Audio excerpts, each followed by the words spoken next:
Esse é o SBGG Cast, o podcast da Sociedade Brasileira de Geriatria e Gerontologia. Por aqui você confere novidades, entrevistas e muito mais.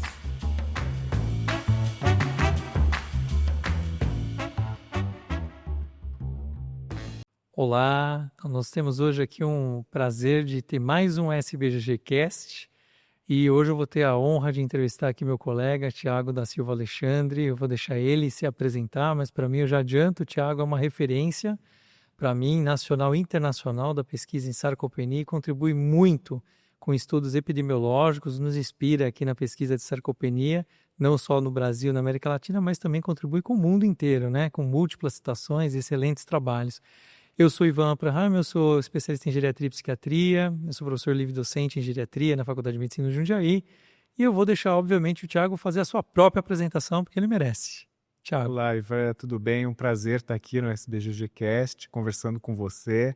Uma alegria muito grande poder trocar um pouco sobre sarcopenia, que é uma linha de pesquisa que eu venho desenvolvendo há alguns anos. Eu sou fisioterapeuta, especialista em fisioterapia em gerontologia e especialista em gerontologia pela SBGG. Fiz meu mestrado em reabilitação, meu doutorado em saúde pública.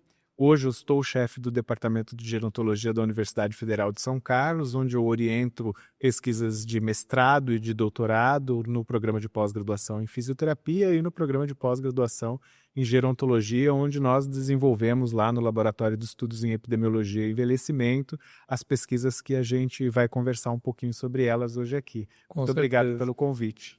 Com certeza nós vamos conversar bastante e se deixar a gente fica falando aqui o dia inteiro, né? Então, é um prazer com certeza da sociedade ter você aqui, de ter me dado essa oportunidade de a gente bater um papo, afinal a gente gosta muito do assunto, né? Não é à toa que eu também estou aqui, né? E muito bem, primeira coisa que eu acho que todo mundo persegue, né? E que eu vejo que para muitos a sarcopenia parece aquele dilema do duende, né? Você vira e mexe, alguém chega e fala assim, eu acredito em duende, alguém fala assim, mostra que ele existe, eu quero ver o duende saindo ali, andando aqui pela minha casa. E a gente fica com muito medo, muitas vezes, da sarcopenia ser um duende, né? Então, desde o final da década de 80, a gente tem as definições, a gente está, talvez, aí trabalhando exaustivamente, né? Numa progressão para um conceito, né? Então, eu queria que você comentasse, na tua visão, o que é sarcopenia, como que a gente poderia pensar na estrutura conceitual e na estrutura diagnóstica, né? E se isso teria um valor para você, além dos muros da pesquisa, né? Bom, eu acho que nós, como você mesmo mencionou, nós passamos por alguns anos, algumas décadas já em busca de um conceito que fosse consensual e, em especial, prático para que a gente pudesse aplicar nos nossos pacientes no dia a dia. Eu acho que nós tivemos alguns avanços ao longo desses anos no conceito, né? Eu acho que a sarcopenia realmente ela está classificada hoje como uma doença, ela tem o CID. Acho que tinha um objetivo específico para que isso acontecesse. Ela é caracterizada como uma diminuição da massa muscular. Alguns conceituam como diminuição da força e da performance, outros como a função muscular como um todo. Eu acho que a gente ainda precisa insistir, né, do ponto de vista que nós estamos tentando seguir no Laboratório de Estudos de Epidemiologia e Envelhecimento, em pensar mais especificamente ainda na massa muscular, por mais que nós tenhamos uma série de dificuldades de medir adequadamente a massa muscular. O que eu acredito é que nós ainda não temos uma medida adequada da massa muscular, e aí, como consequência disso, nós temos uma dificuldade, e aí usamos muito a força, que é um dos preditores mais importantes de desfechos negativos na população idosa já há muitas décadas. E por conta desta relação entre a massa e a força ela não ser linear, e aí a gente se pergunta, eu acho até hoje, ela não é linear porque ela realmente não é linear, ou ela não é linear porque nós não sabemos ainda medir adequadamente a massa, e não só medir a massa. Eu acho que a gente tem que ir um pouco além do que é uma medida de volume, porque a arquitetura do músculo ela é uma coisa muito importante quando a gente pensa em gerar força e executar algumas tarefas do dia a dia.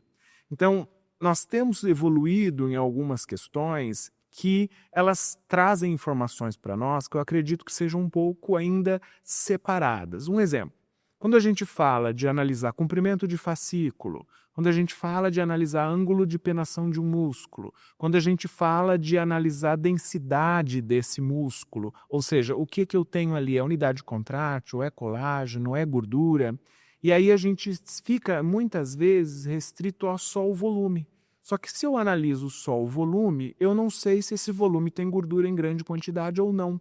E aí, com isso, as medidas que nós usamos para massa, elas podem ter um nível de viés. E aí, tudo que vem depois, em consequência disso, de certa forma, pode estar enviesado e repercute matematicamente nas associações estatísticas que a gente encontra ou não encontra. Eu acho que a gente tem alguns parâmetros, por exemplo, vou dar um exemplo do ultrassom. A elastografia pode nos trazer, talvez, algumas informações desta quantidade de que tipo de tecido nós estamos falando. Por outro lado, a gente tem medidas muito mais específicas de função muscular, assim, pensando em metabolismo, por exemplo, da D3-creatina, que temos alguns resultados bons com homens, não vimos ainda os resultados com as mulheres. Então, e aí a gente não está nem falando também de como é essa atividade energética desse músculo. Se ele é uma fibra de um tipo 1, do tipo 2, quanto tem de atividade mitocondrial, sem ser esse congresso de fragilidade e sarcopenia anterior, o professor Luigi Ferrucci mostrou uma coisa extremamente interessante, que parece que há uma rede de interconexão entre as mitocôndrias geradoras de energia no músculo que é perdida quando eu tenho uma disfunção muscular. Então, são muitas variáveis que estão contidas dentro dessa musculatura e que a gente ainda está, na minha opinião, restrito a pensar só em volume, que são as diferenças quando nós olhamos para os pacientes no dia a dia. Alguns têm um volume maior, geram talvez mais ou menos força. Outros com um volume menor que geram tanta força quanto um que tem um volume maior. Então, eu acho que a gente ainda precisa discutir um pouco mais estas avaliações do que é essa estrutura muscular e como ela se perde ao longo do tempo, e aí sim nós podemos pensar o quanto isso implica na redução da força e o quanto isso implica na redução da função. Acho que até o Gliss está tentando discutir essa questão, que é difícil, eu acho que é complexa, da relação, o quanto tenho de massa e o quanto essa musculatura gera de força. Qual é o melhor indicador? Eu acho que enquanto nós não definirmos ainda, ou não encontrarmos, eu acho que não é nenhuma definição, é encontrarmos maneiras melhores para medir, nós não vamos chegar nos proxies do diagnóstico da ponta.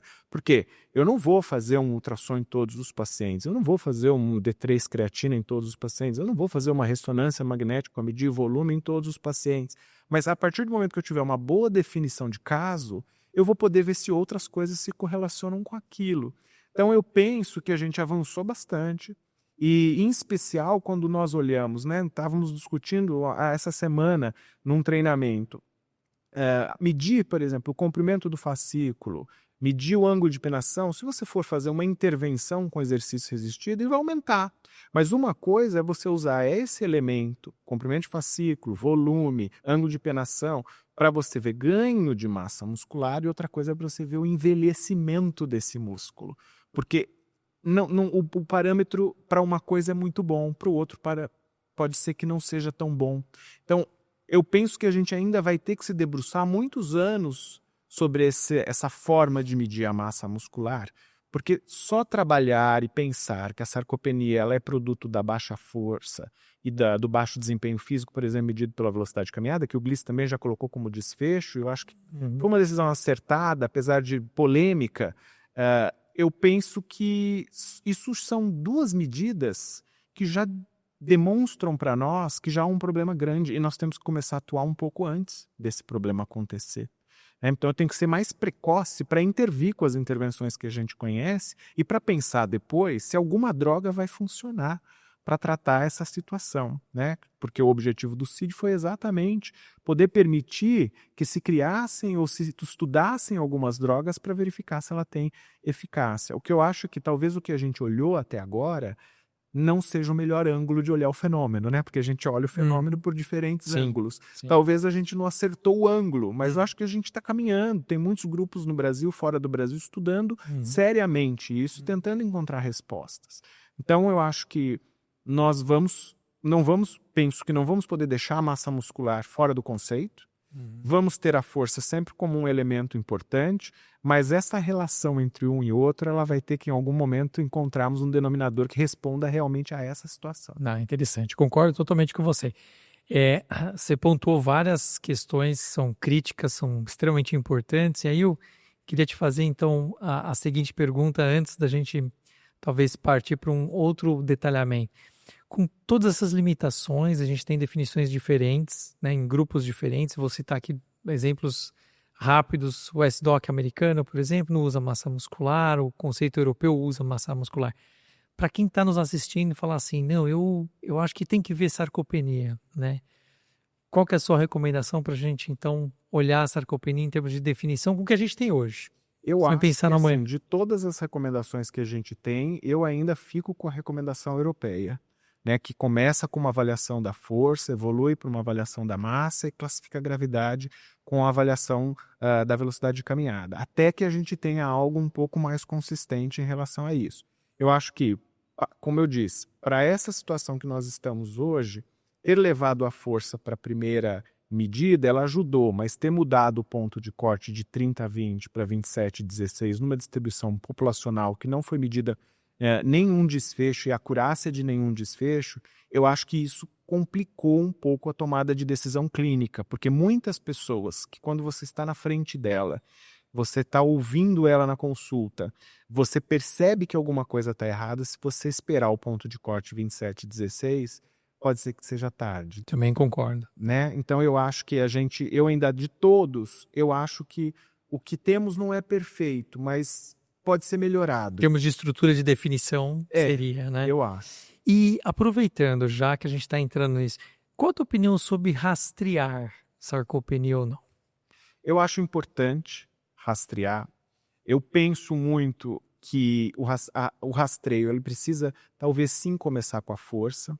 Eu tenho um pouco de dificuldade de aceitar o SARC-F como uma medida de rastreio, porque eu acho que aquilo já são desfechos da sarcopenia. Então, se a pessoa já está, por exemplo, sofrendo quedas, se ela está tendo dificuldade para carregar uma sacola, se ela está tendo dificuldade para subir um degrau de escada, isso para mim já é um desfecho da sarcopenia.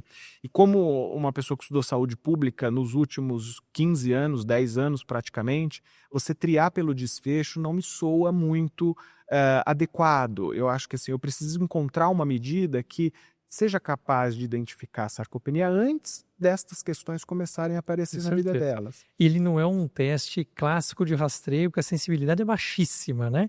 Eu chamo ele de rastreio invertido, a especificidade é muito alta, né? Exatamente. É por isso que eu falo rastreio invertido. E se a gente vê muito infragilidade, sarcopenia, esses fenômenos, né? E que isso incomoda a todos nós, né? Se a gente comparar, por exemplo, um teste HIV, a sensibilidade é altíssima, porque você não quer perder alguém que tem HIV, né? E ao contrário, a sarcopenia, você deixa, na verdade, identificar teoricamente quem tem menos probabilidade. Só que você muitas vezes perde de identificar uma pessoa que tenha, né, sarcopenia, né? É estranho mesmo. Conceitualmente é uma pedra no nosso sapato. Eu isso, acho que a gente deixa passar muita gente por muito tempo. Uhum. E aí, a hora que nós vamos tentar fazer uma intervenção, a gente já está com poucas possibilidades de intervenções efetivas, que já são poucas do ponto de vista de evidência, com esse conceito que nós temos e com os que vieram ao longo do tempo. Então, isso é uma coisa que a gente também precisa repensar. Fico me perguntando, até pelas pesquisas que a gente vem fazendo, comparando, por exemplo, vários pontos de corte que existem, pelo menos aqueles que são, digamos assim, mais usados na literatura, a gente observa que os pontos de corte para alguns desfechos que nós estudamos, da força em especial, ele precisaria ser um pouco mais alto. Porque daí eu talvez conseguisse pegar precocemente uma pessoa que está começando a ter um declínio. Então a gente, por exemplo, quando a gente analisou mobilidade como desfecho, né, velocidade de caminhada menor ou igual a 0,8 metros por segundo, com um estudo que analisou a população inglesa com a população brasileira, mais de 5.000 pessoas, a gente identificou outro ponto de corte que identificava o declínio da mobilidade, que era menor que 32 para homens e menor que 21 para mulheres. Está muito perto do que o Laurentani já tinha proposto lá no início, do 30 e do 20, que mudou depois de 2010 para 2019 e caiu muito.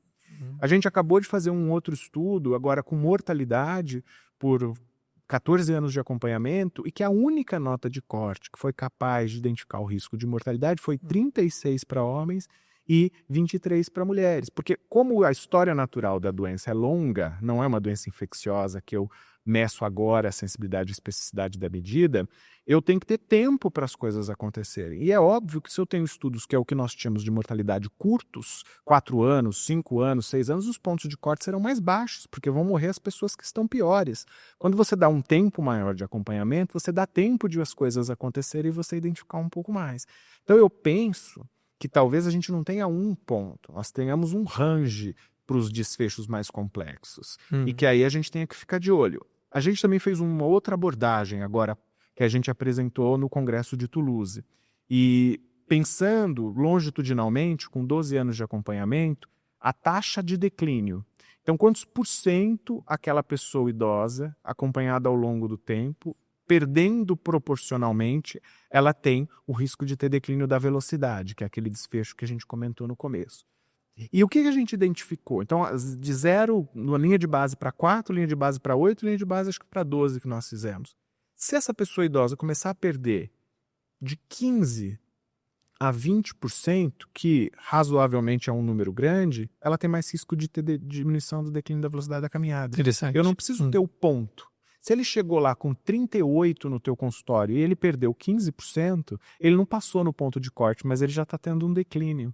Então, a gente tem que, como eu disse, tentar olhar para esses parâmetros que a gente está usando de uma forma diferente, olhar para o fenômeno de um outro jeito, né? Sim. Que talvez a gente consiga encontrar. Porque você tem um paciente hoje, ele volta no teu consultório, ele perdeu 15%, você falou, opa, alguma coisa está acontecendo precocemente, eu preciso intervir. Eu vou fazer uma analogia com a próstata, né? Então, por exemplo, PSA é assim, né? Se você subir 0,75 em um ano, é a mesma coisa que você ter um PSA, por exemplo, acima de 4.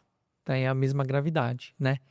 E comentando o que você falou, na minha prática clínica eu uso justamente o que você sugere. 32 para homem, 21 para mulher. Isso na minha prática eu recomendo nos treinamentos dos meus residentes, inclusive. Então, eu acho muito mais factível. E aí eu queria ouvir de você assim, hoje, né? Então, pode ser a mesma resposta, pode ser uma outra colocação. Medir força muscular. Né? Ivan, acho muito valioso. Talvez é o melhor preditor de desfechos, a gente fica muito preocupado, né? Como você mesmo disse, né? Então, ver para onde esse paciente está indo, né? Então, acho que a força hoje, pela evidência, ela é muito factível, né? Se a gente comparar com a massa muscular.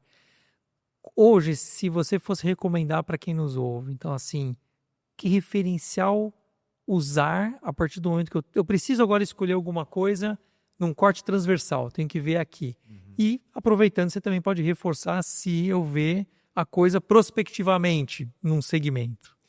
Eu acho que a gente tem alguns elementos que foram criados dentro da nossa área ao longo da história que fizeram com que a força da mão ficasse muito famosa e muito utilizada.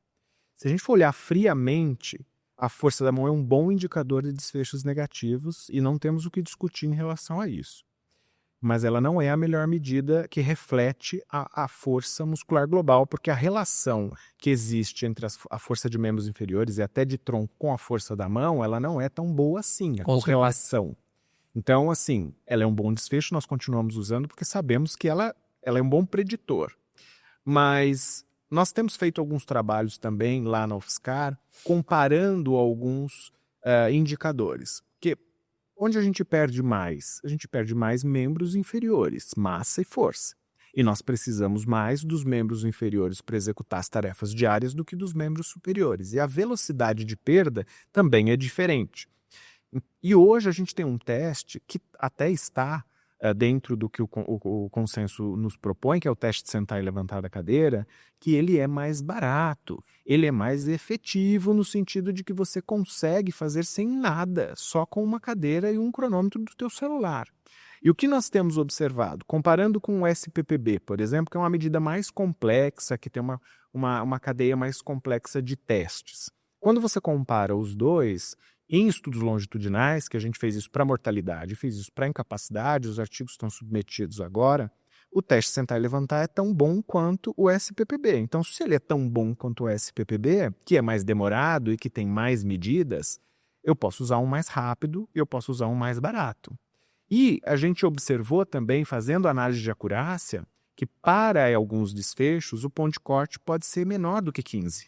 11,5 já é um ponto que você tem que ficar atento, né? Então, com uma acurácia de sensibilidade não tão boa, mas da mesma história que a gente está discutindo aqui. A sensibilidade não é tão boa, mas a especificidade é.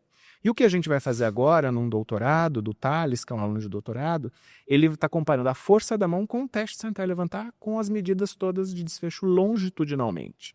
E aí a gente vai conseguir saber, olha, os dois medem a mesma coisa, no sentido de prever desfechos negativos, porque eles não medem a mesma coisa, mas eles preveem os desfechos negativos da mesma forma, e qual ponto de corte seria mais adequado. Porque eu tendo a migrar para um teste mais prático, que é o teste de sentar e levantar da cadeira. Super interessante. Nós estamos gravando esse episódio durante o Congresso Brasileiro de Geriatria. Eu não sei se você estava na minha aula de sarcopenia do Gliss, e eu comentei exatamente isso. Na minha prática, eu uso o sentar e levantar, né? E eu recebi alguns comentários e algumas pessoas falando assim, não, mas isso para mim é um desfecho, né? Então, queria até que você comentasse isso, porque até pelo as definições do europeu, o sentar e levantar muitas vezes está sendo considerado como um desfecho mais ou menos igual à velocidade de marcha.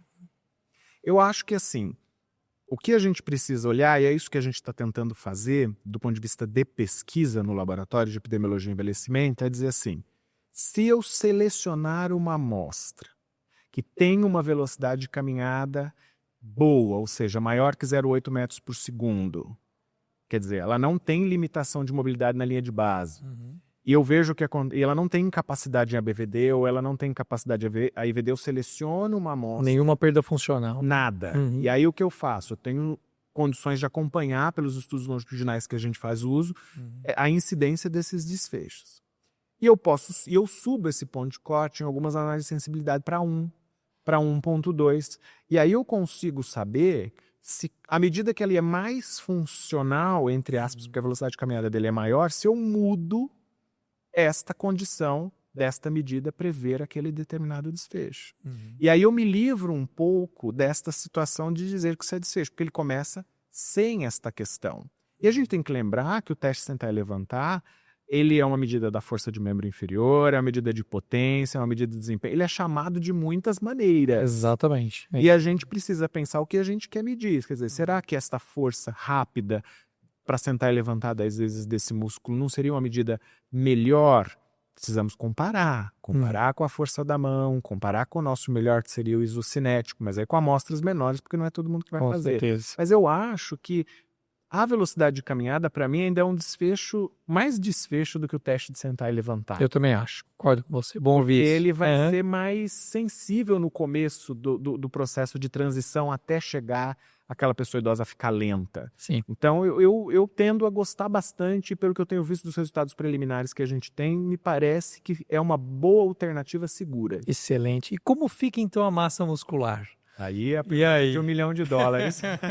Eu acho que... Essa complicou, né? Eu acho que a gente precisa pensar, como eu falei no começo, primeiro encontrar uma medida que fosse um pouco mais fidedigna, não só volume, eu acho que a medida, eu acho que está caminhando nesse sentido, pelo que eu tenho lido, é para tentar encontrar essa relação e o que eu tenho nesse tecido.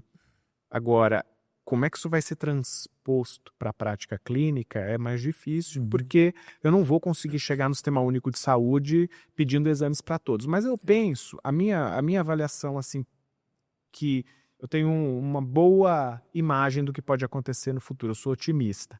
Se a gente conseguir identificar o que quais são essas medidas que mudam muito fortemente ao longo do tempo, dessa arquitetura muscular e tudo disso que nós estamos falando, e o quanto isso impacta na força, talvez a gente consiga chegar numa equação preditiva com medidas como a do Lee, por exemplo, né? Que é uma medida que foi testada com o teoricamente padrão ouro, e a gente perguntando idade, sexo, raça, altura e peso, eu conseguiria estimar essa massa. E aí é um proxy do consultório rápido. Então, medir o teste sentar e levantar, ou a força da mão, fiz uma estimativa da massa, medir a velocidade da caminhada como ela é hoje, num consultório você consegue dizer, acho que tem mais risco, acho que tem menos risco. Porque eu acho que todo mundo quer fazer, né? Quer saber como é que isso se resolve na hora, sem esperar um exame, sem esperar o paciente retornar. E aí, às vezes, você não tem esse tempo, porque a pessoa está tão já com a doença instalada, que você não pode perder tempo, você tem que entrar com a intervenção o mais rapidamente possível. Perfeito. E, finalmente, você acabou de falar de intervenção, né? E que eu entendo, então, até aqui, a gente tem, então, as definições atuais que são passíveis da gente utilizar, dentro das críticas e limitações. Falamos, então, desse construto, né, hoje, de força muscular reduzida, baixa massa muscular. E aí, finalmente, intervir sobre, né? Então, eu queria ouvir um pouquinho sobre a tua ideia de intervenção nesse paciente, assim. Antes de falar da intervenção, eu acho que a gente precisa fazer uma coisa que é a prevenção. A gente tem alguns estudos bastante preocupantes mostrando que as nossas crianças, por não estarem mais fazendo atividade física, brincando na rua com as pessoas, se só estarem na frente do celular, essa massa muscular não vai atingir o pico que deveria atingir quando chega no final dessa fase de crescimento, né? E isso vai ter um custo no futuro, porque se eu não conseguir atingir o meu melhor, eu não vou ter gordura para queimar, no sentido não é nem gordura, é músculo para queimar. E aí, se eu não faço, eu costumo usar muito o termo poupança muscular. Sim. Porque se você não faz a sua poupança muscular ao longo da tua vida, quer dizer, fazer o seu exercício resistido, a sua corrida, seja lá aquela atividade que você gosta de fazer, você vai ter um músculo menos saudável. Isso vai te custar ao final da vida, com certeza. Então, eu acho que ter uma vida regrada do ponto de vista de alimento e de atividade física vai permitir que você tenha uma saúde muscular melhor e faça uma poupança melhor. Agora, uma vez que perder massa muscular, todos vamos perder. Isso não é sinônimo de sarcopenia. Só é sarcopenia quando ela impacta na força ou ela impacta na tua função. Perfeito. E o que a gente tem hoje, Ivan, é tratamento com exercício resistido e de preferência multicomponente. Só o resistido também não vai resolver. Eu tenho que treinar equilíbrio, ter flexibilidade, ter um treino aeróbio e ter força. E com uma boa alimentação. A gente não pode não ter proteína em todas as refeições do dia, porque senão eu vou fazer catabolismo ao longo de muitos anos dessa musculatura, porque ela vai estar numa situação catabólica em momentos do dia e vai consumir. E aí a gente tem comida, exercício resistido. Para aqueles que não têm uma quantidade de carboidrato e de proteína e não consegue atingir aquilo que se espera que ele atinja, nós temos alguns suplementos que têm um nível de evidência melhor do que outros, né? Exato. E isso muda. Antigamente, a gente tinha mais evidência, tinham mais estudos. Aí muda o conceito, começa-se toda a construção das evidências de novo. Mas assim, a gente tem o whey protein como uma alternativa mais barata que funciona para as pessoas idosas com exercício resistido. Não adianta tomar o whey protein e vejo muito isso. E pedir para que isso melhore, porque não vai melhorar. Exatamente. Então, e agora um pouquinho de evidência aí falando da creatina, que não é para todo mundo. Eu acho que a gente também tem que ter muito cuidado com essa prescrição da creatina milagrosa, porque não são todos atletas. Sim, eu vejo muito isso. E a evidência não é para qualquer um que faz uma vez por semana uma atividade física e toma todo dia creatina, né? Exato. E assim, a gente tem como prescrever o exercício resistido também. Eu tenho que saber qual é a repetição máxima. Dá trabalho? Dá trabalho. Mas eu tenho que saber a prescrição da carga, começar com uma intensidade menor, aumentar essa intensidade e a carga depois, porque senão vai ter dor essa pessoa idosa, ela não vai voltar para fazer o exercício, ela já não tem essa cultura. Então, acho que tem muitos cuidados. Mas assim, em linhas gerais, alimento, carboidrato e proteína, exercício resistido e discutir em equipe aquela suplementação se ela for necessária e em casos específicos. Muito bom. Olha, nosso tempo acabou, está acabando, né, aliás, e posso dizer que foi um prazer enorme conversar aqui com você, poder trocar essas ideias, ouvir, eu já conheço, mas ouvir de novo as tuas opiniões, algumas novidades. Quero depois ler esses teus novos trabalhos, depois você me manda. Mando, sim. Eu queria ir com alegria ler, né? Fico muito entusiasmado com a geração das tuas evidências. Eu acho que ajuda muito o nosso racional, né? E nos representa muito bem. Foi um enorme prazer. Obrigado por você estar aqui, né? Foi um prazer te entrevistar, participar dessa conversa e com certeza todos aqui vão gostar. Obrigado, Alexandre. Prazer foi meu, Ivan. Muito alegre que estar aqui com você conversando. Você também é uma pessoa que trabalha muito com sarcopenia. Eu também leio muito as coisas que você faz. Acho que é a primeira oportunidade que a gente tem de conversar, né, sobre esse assunto, por incrível que pareça. Foi muito bom, acho que essa troca é muito importante. E estar aqui no SBGGcast é um prazer e eu agradeço a todos que estão aí nos assistindo, em especial a você. Obrigado. Então, a todos aqui, Thiago da Silva Alexandre, nosso membro aí muito efetivo na pesquisa de sarcopenia. Foi um prazer aqui poder conversar com você. Obrigado. Obrigado.